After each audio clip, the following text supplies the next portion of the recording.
raising the prospect of agents planting evidence in the FBI search of his residence in Mar-a-Lago, saying his lawyers may as well allow him to observe the search.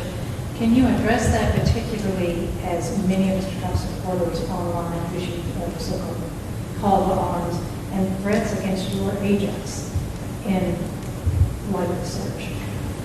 Well, as I'm sure you can appreciate, that's not something that I can talk about, so I'd refer you to the department.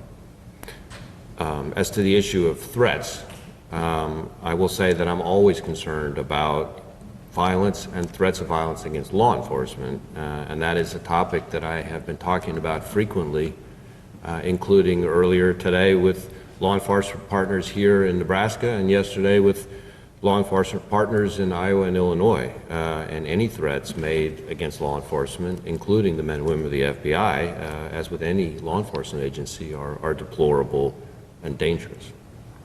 Thank you. Brian Mastery, WOWT. Good afternoon, Director.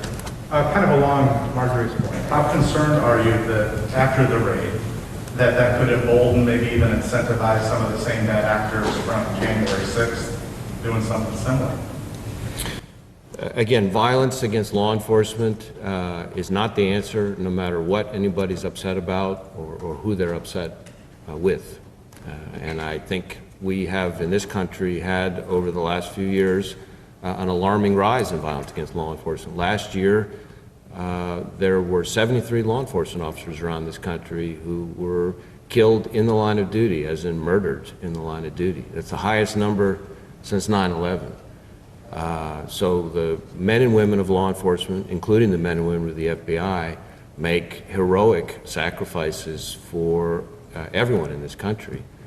And it takes an incredibly special person to be willing to get up every day and give his or her life, sacrifice his or her life for a total stranger.